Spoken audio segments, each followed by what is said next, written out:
His life's work was truly vast. He wrote many books that he didn't complete, and he continued with other books.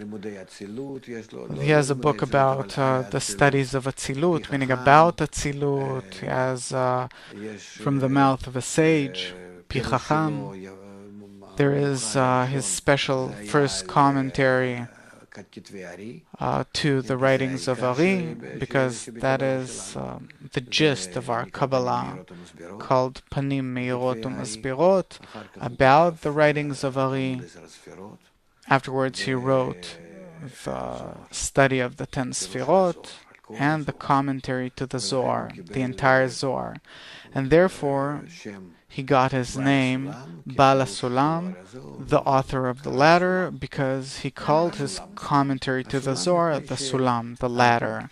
And he called it that way because the commentary is written in a way that if a person studies it, by it he can climb from the mere attainment of this world to the attainment of the upper world. And therefore, this is how he called it. Because all in all of our corrections are like an ascent throughout the ladder of 125 degrees. And this is how he's a very special person.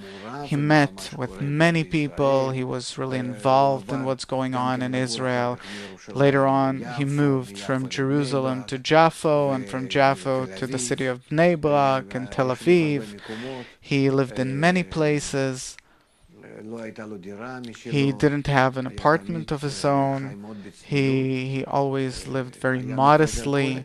He dispersed all the money he had, so much as to not to leave a penny in his pocket for the next day, meaning that as a person who lived completely for the sake of others, not for the sake of others, but to bring the upper forces closer to the people of Israel. It's not that he simply gave away his money to charity, but by that he wanted to make a great correction among the people.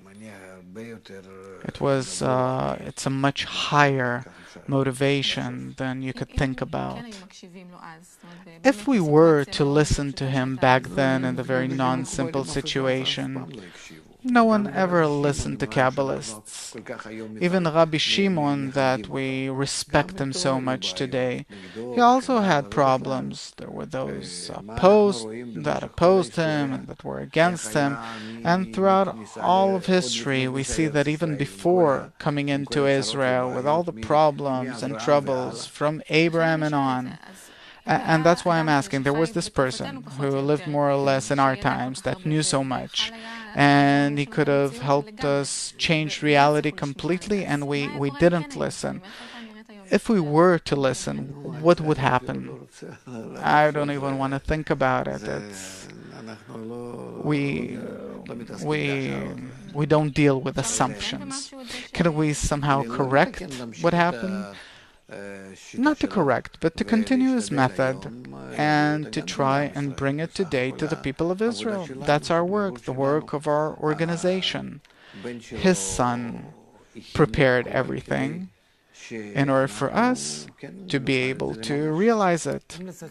If to conclude in a sentence or two, what was his donation to the world?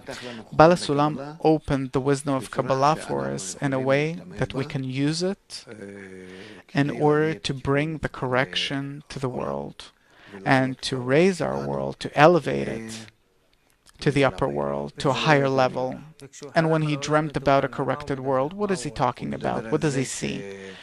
He's talking about, like he writes in his book called The Last Generation, where there is an equal standard of living for everyone, and love thy friend as thyself all over the world, and everyone helps everyone, and there's no difference between people, and people live all together in a good, nice, collective way. Everyone is in the attainment of a whole, complete, eternal life, not limited by the life of this corporeal body, but the life of the soul, where we're live in mutual completion limitlessly. This is what we can achieve by his method.